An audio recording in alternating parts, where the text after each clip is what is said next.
पार्वती फिर कहती हैं कि आप तो स्वयं भगवत स्वरूप हैं, सभी धर्मों के पूर्ण ज्ञाता हैं, यहाँ तक कि धर्म की स्थापना करने वाले भी आप स्वयं हैं।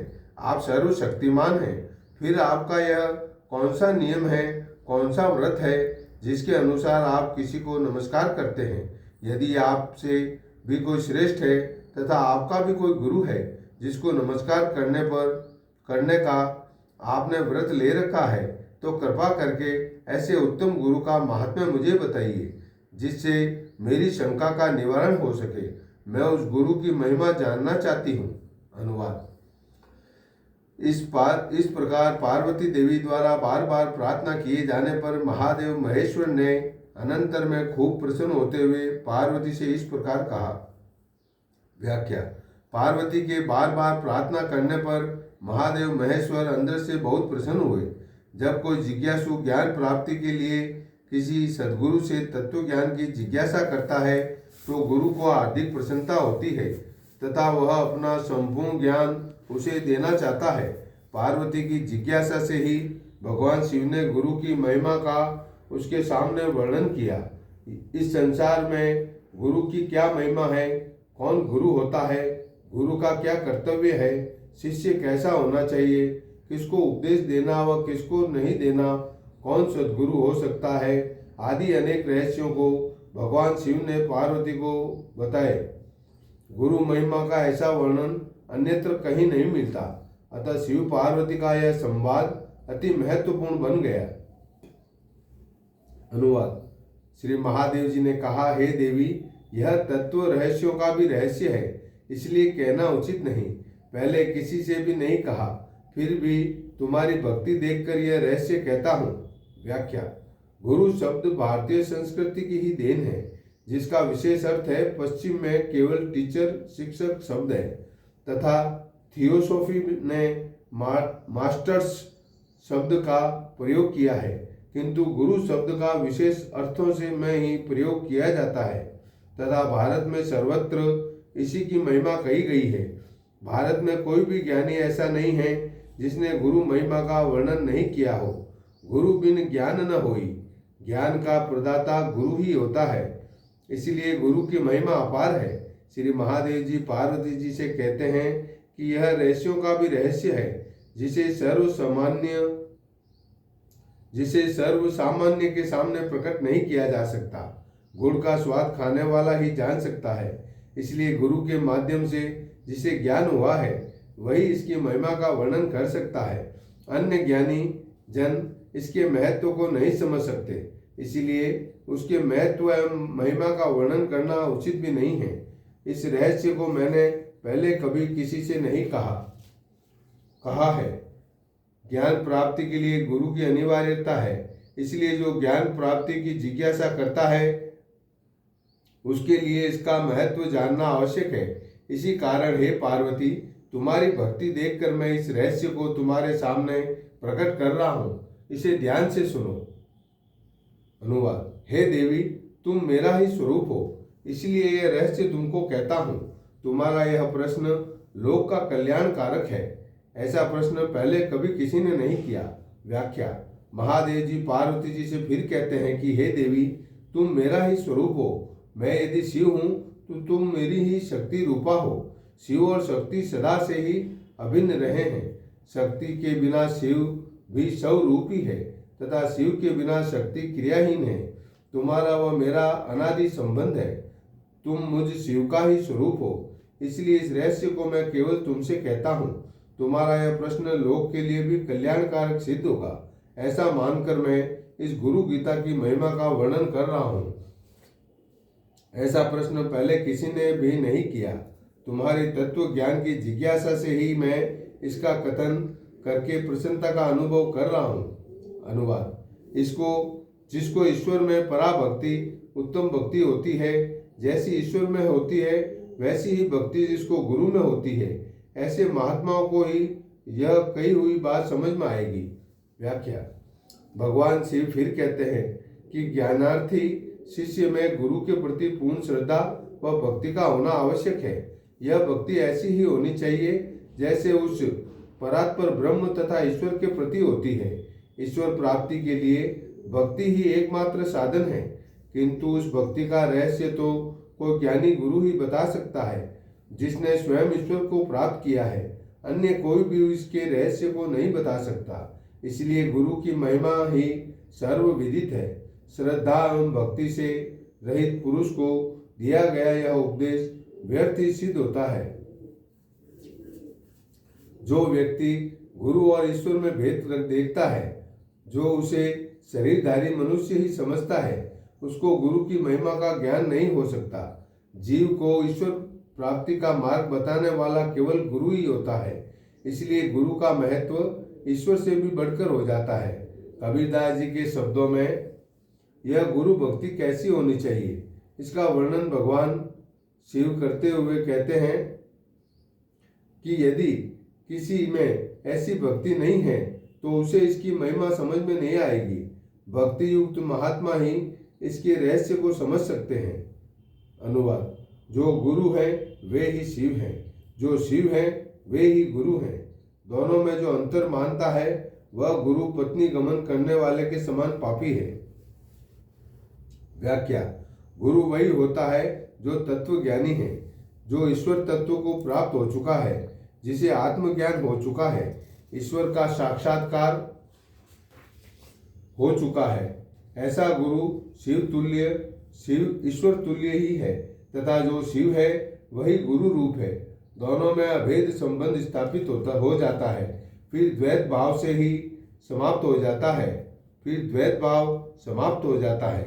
ऐसा गुरु सभी प्रकार की सांसारिक कामनाओं वासनाओं से ऊपर उठ जाता है। लोभ मोह ईर्ष्या राग द्वेष आदि का जो पूर्णतया त्याग कर देता है, जो केवल अपनी आत्मा में ही स्थित रहकर उसी से संतुष्ट रहता है तथा उसी में रमण करता है, वही सच्चा गुरु हो सकता है। ईश्वर और गुरु में अभेद की प्रतीति ही गुरु तत्व का एकमात्र लक्षण है। ऐसे ज्ञानी गुरु व ईश्वर शिव में जो अंतर देखकर व्यवहार करता है, उसे कभी भी गुरु कृपा का प्रसाद नहीं मिल सकता। यहाँ तक कि वह घोर पापी है, जिसे गुरु पत्नी गमन करने के समान ही पाप माना जाता है। ऐसा व्यक्ति न ज्ञान का ही अधिकारी होता है, न उसे कभी ज्ञान प्राप्त हो सकता है। ऐसे कुपात्र शिष्य को ज्ञान देने का भी शास्त्रों में निषेध किया गया है। अनुवाद: हे प्रिय, वेद शास्त्र पुराण इतिहास आदि मंत्र यंत्र मोहन उच्चाटन आदि विद्या शैव शाक्त आगम और अन्य सर्व मत मतांतर, ये सब बातें गुरु तत्व को जाने बिना भ्रांत चित्त वाले जीवों को पथ भ्रष्ट करने वाली है। और जप तप तीर्थ यज्ञ दान ये सब व्यर्थ हो जाते हैं। व्याख्या: भगवान शिव आगे फिर पार्वती जी से कहते हैं कि हे प्रिय, वेद शास्त्र पुराण इतिहास आदि पुस्तकें तो सभी पढ़ लेते हैं, किंतु उनका वास्तविक अर्थ व तात्पर्य तथा उनमें छिपे गूढ़ रहस्यों को तो कोई ज्ञानी गुरु ही समझा सकता है। यदि की पुस्तकें पढ़कर ही कोई ज्ञानी बन जाता तो इस संसार में सभी प्रकार की पुस्तकें विद्यमान हैं, उन्हें पढ़कर सभी ज्ञानी बन जाते, किंतु ऐसा नहीं है। पुस्तकों में तो कई प्रकार की विद्याएं हैं, कई प्रकार के मंत्र हैं, जैसे भूत प्रेतों के मंत्र हैं, सिद्धियों के मंत्र हैं, कामना पूर्ति के मंत्र हैं, मनः सिद्धि के मंत्र हैं, मारण मोहन उच्चाटन के मंत्र हैं, कई प्रकार के यंत्र हैं जिनकी लोग पूजा करते हैं, प्रेतों को वश करने के मंत्र हैं, मूठ टोना टोटका के मंत्र हैं, तांत्रिक विद्या की अलग विधियां हैं। इनके साथ ही शैव शाक्त आगम और अन्य कई प्रकार के मत मतांतर भी हैं, जिन्होंने विभिन्न विधियों पर अनेकों प्रयोग किए हैं। योग साधना में हठ योग, राजयोग, कुंडलिनी योग, प्राणायाम आदि कई प्रकार की विधियां हैं, भारत में खोजी हुई है। वह उन पर सफल प्रयोग भी किए हुए हैं, किंतु ये सब विद्याएं गुरु से ही सीखनी पड़ती हैं, जो इनका पूर्ण ज्ञाता हो। मात्र पुस्तकें पढ़कर इन पर प्रयोग नहीं किया जा सकता। फिर ये सभी विद्याएं आत्मज्ञान की ही हेतु नहीं है। इनसे न तो ईश्वर प्राप्ति होती है, न शांति ही मिलती है। शांति तो एकमात्र ईश्वर प्राप्ति से ही मिलती है। इसलिए उसी के लिए प्रयत्नशील रहना चाहिए।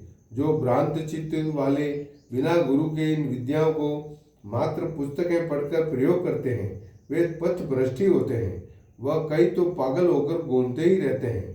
कहने का तात्पर्य यह है कि किसी भी प्रकार की विद्या हो अथवा ज्ञान हो, उसे किसी दक्ष गुरु से ही सीखना चाहिए, तभी उसके परिणाम आते हैं। इसी प्रकार जप, तप, तीर्थ, यज्ञ, दान आदि भी गुरु का दिशा निर्देशन आवश्यक है कि इनकी विधि क्या है। अविधि पूर्वक किए गए सभी व्यर्थ कर्म हैं, सभी कर्म व्यर्थ ही सिद्ध होते हैं, जिनका कोई उचित फल नहीं मिलता। पाखंड पूर्वक न स्वयं की अहंकार की तृप्ति के लिए किए गए सभी उत्तम माने जाने वाले मनुष्य भी मनुष्य की अधोगति का कारण बन जाते हैं। कई अज्ञानी जन गुरु के महत्व को नहीं समझकर इस प्रकार के कर्म करते रहते हैं, जिनके लिए भगवान शिव यह स्पष्ट निर्देश दे रहे हैं कि बिना गुरु के किसी का कोई भी कार्य सफल नहीं हो सकता। इसलिए गुरु तत्व को जानना अति आवश्यक है। हठ योग, प्राणायाम आदि क्रियाएं बिना गुरु के करने पर शरीर रोगग्रस्त हो सकता है। कई क्रियाएं ऐसी हैं जिनसे सिद्धियां प्राप्त होती हैं, जिनका दुरुपयोग करने पर मनुष्य को उनके कर्मों का फल अवश्य भोगना पड़ता है तथा ये सिद्धियां आत्मज्ञान में भी बाधक बन जाती हैं।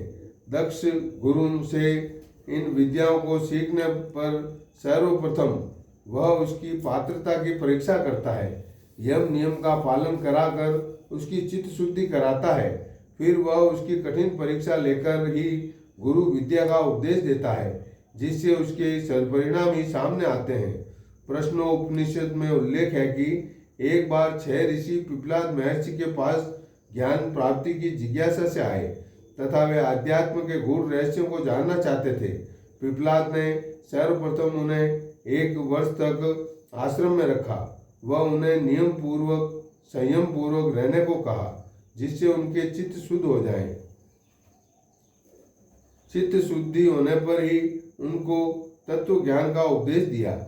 गुरु की अनिवार्यता इसलिए भी है कि वह शिष्य को पूर्ण नियम, संयम व मर्यादा का पालन उपदेश देता है कि फिर गूढ़ रहस्य ज्ञान देता है। फिर चाहे कैसा भी हो, सांसारिक कर्म हो अथवा आध्यात्म ज्ञान, गुरु की अनिवार्यता सर्वसिद्ध है। बिना गुरु के जो भी ज्ञान प्राप्त किया जाता है अथवा कर्म किया जाता है, उसके कभी भी अच्छे परिणाम नहीं आ सकते। वह भटकता ही रहता है, उसे उचित दिशा निर्देश नहीं मिल सकता। बिना गुरु के जो स्वयं अपनी इच्छा अनुसार चलता है, जो किसी नियम, संयम, मर्यादा को स्वीकार नहीं करता, उसे निगुरा कहा जाता है, जो जीवन में भी कभी सफल नहीं हो सकता। जीवन में वैसे माता पिता से लेकर शिक्षक तक हर कार्य को सीखने के लिए गुरु की अनिवार्यता है, किंतु आध्यात्म ज्ञान की प्राप्ति के लिए तो गुरु की अनिवार्यता है ही। इसके बिना आध्यात्म ज्ञान प्राप्त नहीं हो सकता। यह निर्विवाद रूप से स्वीकार कर लेना चाहिए। अनुवाद: हे सुमुखी, आत्मा में गुरु बुद्धि की सिवा अन्य कुछ भी सत्य नहीं है। इसीलिए इस आत्मज्ञान को प्राप्त करने के लिए बुद्धिमानों को प्रयत्न करना चाहिए। व्याख्या: इस संपूर्ण सृष्टि में जो चेतना है वही ज्ञान स्वरूप है। जड़ पदार्थ में ज्ञान का अभाव होता है। इस चेतना शक्ति का मूल कारण वह ब्रह्म है, जिसे परम गुरु कहा जाता है। ईश्वर भी उसी का सगुण रूप है तथा आत्मा उसे चेतन व्यक्ति का अंश है। इसीलिए यह आत्मा को ही मनुष्य का एकमात्र सद्गुरु है। उसके ज्ञान से सृष्टि के संपूर्ण रहस्य को जाना जा सकता है। भगवान शिव कहते हैं कि हे पार्वती, इस चैतन्य स्वरूप आत्मा में ही मनुष्य को गुरु बुद्धि रखनी चाहिए। इसके ज्ञान से ही मनुष्य भवसागर से पार हो सकता है। यह निर्विवाद सत्य है। अन्य गुरु तो इसको जानने में सहायता मात्र करते हैं। सच्चा ज्ञान तो आत्मज्ञान से ही मिलता है। इसीलिए आत्मा में ही गुरु बुद्धि रखनी चाहिए तथा बुद्धिमानों को आत्मज्ञान प्राप्त करने का ही प्रयत्न करना चाहिए। आत्मज्ञान कराने वाले गुरु का भी आत्मज्ञानी होना आत्मज्ञान होने पर त्याग कर देना चाहिए, अन्यथा वह भी बंधन का कारण बन जाता है। वह भी माध्यम मात्र है। आत्मा और ईश्वर भी माध्यम मात्र है। मोक्ष की स्थिति में इनका भी त्याग कर देना उचित है। तभी यह जीवात्मा निर्गुण अवस्था को प्राप्त कर सकती है। सगुण मात्र निर्गुण का माध्यम बनते हैं। अंतिम अवस्था तो निर्गुण ही है। रामकृष्ण के गुरु तोतापुरी ने निर्गुण अवस्था को प्राप्त करने के लिए रामकृष्ण से काली माँ का भी त्याग करवाया था। अनुवाद: जगत गूढ़ अविद्यात्मक माया रूप है और शरीर अज्ञान से उत्पन्न हुआ है। इनका विश्लेषणात्मक ज्ञान जिनकी कृपा से होता है, उस ज्ञान को गुरु कहते हैं। व्याख्या: यह संपूर्ण दृश्य जगत उस एक ही ईश्वर की माया शक्ति प्रकृति का विस्तार है। जो जड़ है, जड़ में ज्ञान का अभाव होता है। ज्ञान स्वरूप तो केवल एक ही चेतन तत्व है, जो स्वयं कोई निर्माण नहीं कर सकता। इसलिए यह जगत अविद्यात्मक माया रूप ही है। यह शरीर भी उन्हीं प्रकृति तत्वों से निर्मित होने से यह भी इसी अज्ञान से उत्पन्न होता है। इसमें केवल चैतन्य आत्मा ही ज्ञान स्वरूप है। इन जड़ और चेतन की भिन्नता एवं इनकी विभिन्न क्रियाओं का विश्लेषणात्मक ज्ञान जिनकी कृपा से होता है, उस ज्ञान को ही गुरु कहते हैं। ऐसा ज्ञान केवल आत्मज्ञान के बाद ही होता है, जिससे मनुष्य को दृढ़ निश्चय होता है कि मैं प्रकृति जन्य शरीर मात्र नहीं हूँ, बल्कि शुद्ध चैतन्य आत्मा हूँ। शरीर जड़ प्रकृति से निर्मित है, इसलिए मैं जड़ शरीर नहीं हूँ, बल्कि चैतन्य आत्मा हूँ। ऐसा ज्ञान आत्मा के ज्ञान से ही होता है, इसलिए यह आत्मा ही एकमात्र गुरु है। अनुवाद: श्री गुरुदेव पाद सेवन से मनुष्य सर्व पापों से विशुद्धात्मा होकर ब्रह्म रूप हो जाता है। वह तुम पर कृपा करने के लिए कहता हूँ। व्याख्या: यह आत्मा ही इस शरीर में एकमात्र ज्ञान स्वरूप है तथा वही गुरु है, किंतु उसका ज्ञान भी अपने आप नहीं होता, क्योंकि वह अदृश्य है। मनुष्य अज्ञानवश अपने दृश्य शरीर को ही अपना स्वरूप मान बैठता है, जो एक भ्रांति मात्र है। इस भ्रांति का निराकरण कोई सद्गुरु ही करा सकता है, जिसको स्वयं को आत्मा अनुभूति हुई है। अन्य कोई भी इसमें समर्थ नहीं है। ऐसा गुरु कौन है? जिसके पाद सेवन से मनुष्य सभी पापों से मुक्त होकर विशुद्धात्मा होकर स्वयं ब्रह्म स्वरूप हो जाता है। उसे हे पार्वती, मैं तुम पर कृपा करके कहता हूँ, ऐसा शिवजी कहने लगे। अनुवाद: श्री गुरुदेव का चरणामृत पाप रूप कीचड़ का समयक शोषक है, ज्ञान तेज का समयक उद्दीपक है और संसार सागर का समयक तारक है।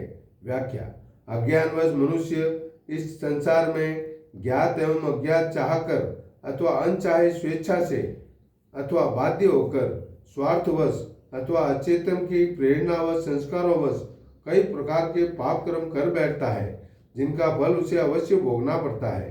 इनसे कोई भी मुक्त नहीं हो सकता। इन पाप कर्मों व पुण्य कर्मों दोनों का ही अलग अलग फल होता है। इन दोनों को ही भोगना पड़ता है। ये दोनों ही जीवात्मा के लिए बंधन रूप है। इन पाप कर्मों के कीचड़ को धोने के लिए श्री सद्गुरु के चरणामृत का पान करना ही एकमात्र उपाय है। चरणामृत का पान करने का अर्थ है सर्वभावित उनकी शरण में जाना, उनके बताए हुए मार्ग पर चलना, उनके द्वारा दी गई आज्ञाओं का पालन करना, उनकी शिक्षा व उपदेशों पर चलना, उनकी बताई हुई साधना को उनके सानिध्य में पूर्ण करना आदि। गुरुदेव के बताए मार्ग पर चलने से ही उस आत्मरूपी ज्ञान के तेज का सम्यक प्रकाश होता है, जिससे सभी पापों का प्रक्षालन हो जाता है। यह पाप कर्म अज्ञान के कारण ही होते हैं, जो ज्ञान के प्रकाश में लुप्त हो जाते हैं। जिस प्रकार सूर्य के उदय होने पर अंधकार अपने आप लुप्त हो जाता है, उसी प्रकार इस ज्ञानाग्नि में सभी प्रकार के पाप नष्ट हो जाते हैं। भगवान श्री कृष्ण ने गीता 4:37 में भी कहा है, इस प्रकार गुरु का एक ही कार्य है, अपने शिष्य की ज्ञान ज्योति को प्रज्वलित करना। जिससे उसके अज्ञान जनित पापों का क्षय हो जाता है। इसलिए इस संसार सागर का तारक एकमात्र गुरु ही है।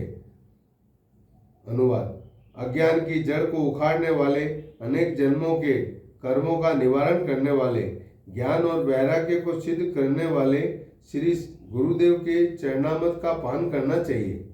व्याख्या: श्री गुरुदेव ही शिष्य को आत्मज्ञान कराते हैं। इस आत्मज्ञान से ही मनुष्य का अज्ञान जड़ से नष्ट हो जाता है। यह अज्ञान है इस पंचो भौतिक शरीर को ही अपना स्वरूप मान लेना तथा दृश्य भौतिक जगत को ही स्पष्ट मान लेना। इस अज्ञान का निवारण केवल आत्मज्ञान से ही संभव है, अन्य कोई उपाय नहीं है। इस आत्मज्ञान से ही अनेक जन्मों के जो संचित कर्म हैं उनका निवारण हो जाता है। कर्मों के संस्कार चित्त में संग्रहित रहते हैं। आत्मज्ञान में जब चित्त ही नहीं रहता तो ये सभी संस्कार भी समाप्त हो जाते हैं, जिससे पूर्ण जन्म की संभावना ही सदा के लिए समाप्त हो जाती है। इस आत्मज्ञान से ही वैराग्य सिद्ध होता है। फिर संसार की भी सभी प्रकार की कामनाएं, वासनाएं, आसक्ति आदि समाप्त हो जाती हैं। यही सच्चा वैराग्य है जो ज्ञान प्राप्ति के बाद ही घटित होता है। कपड़े बदलने एवं घर छोड़कर जंगल में जाने को ही वैराग्य नहीं कहा जाता। मन से आसक्ति का त्याग ही वैराग्य है, जो ज्ञान का ही फल है। ये सब कार्य ही श्री गुरुदेव के चरणामृत का पान करने अर्थात उनकी शरण में जाने से, उनके द्वारा उपदिष्ट ज्ञान से अपने आप सिद्ध हो जाते हैं। ऐसी गुरु की महिमा है।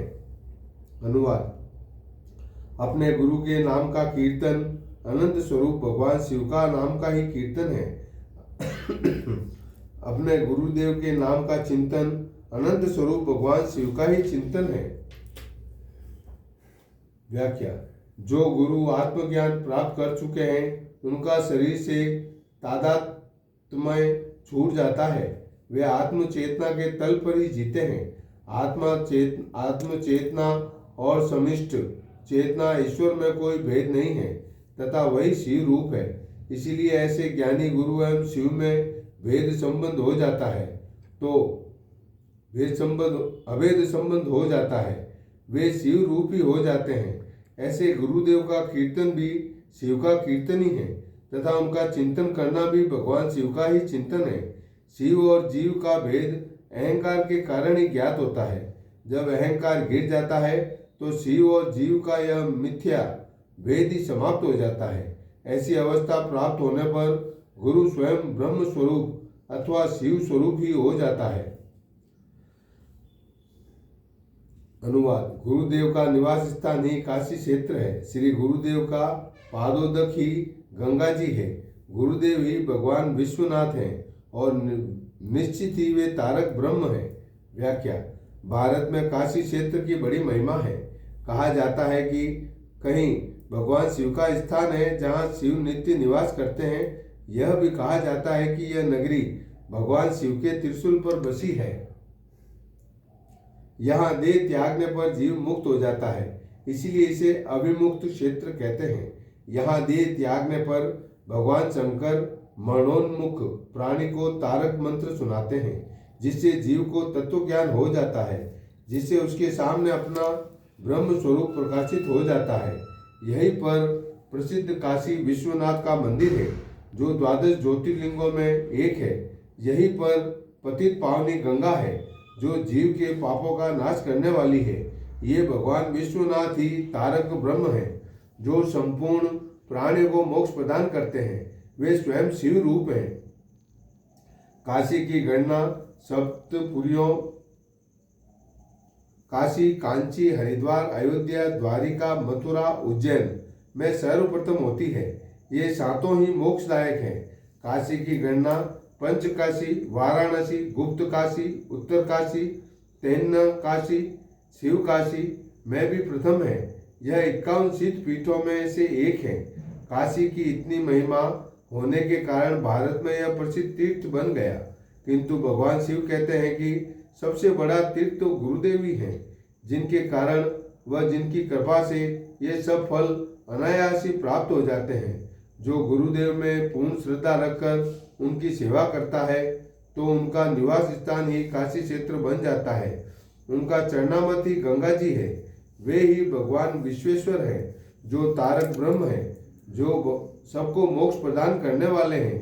गुरु से ही इन सब का फल अनायास ही प्राप्त हो जाता है।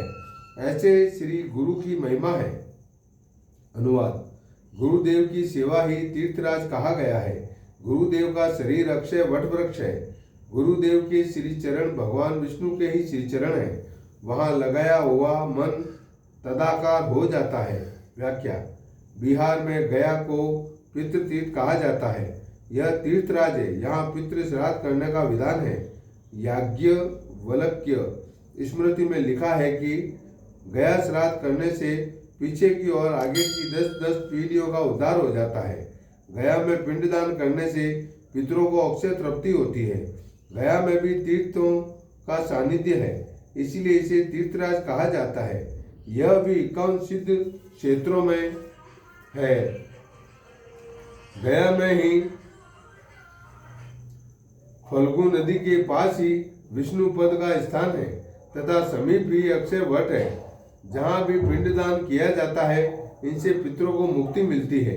भगवान शिव कहते हैं कि गुरु की सेवा से ही तीर्थराज प्रयाग का फल मिल जाता है। गुरु का शरीर ही वह अक्षय वट वृक्ष है जिसे शिष्य को अक्षय पद प्राप्त होता है तथा गुरु के श्री चरणों में ही भगवान विष्णु के श्री चरण हैं।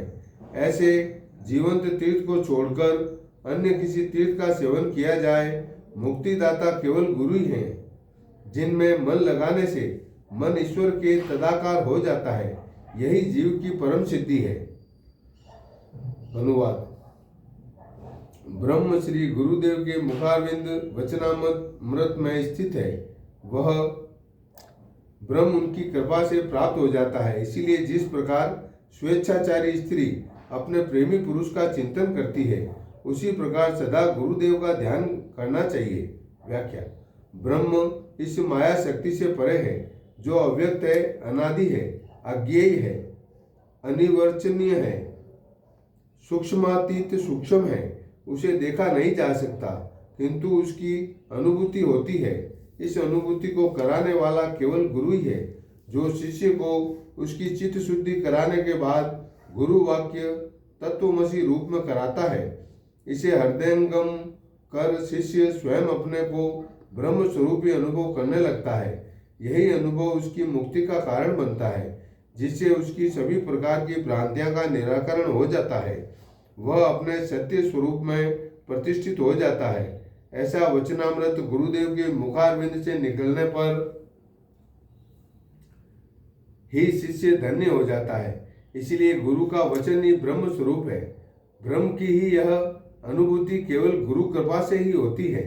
जिसको वह योग्य पात्र समझता है, जिसने गुरु की तन मन से सेवा की है, उसी को वह प्रसाद रूप में यह ज्ञान देता है। अन्य कोई भी उसकी अनुभूति नहीं करा सकता। इसके लिए निरंतर गुरु का ही ध्यान करते रहना चाहिए। यही उसकी कृपा प्राप्त करने का उपयोगी साधन है। अनुवाद।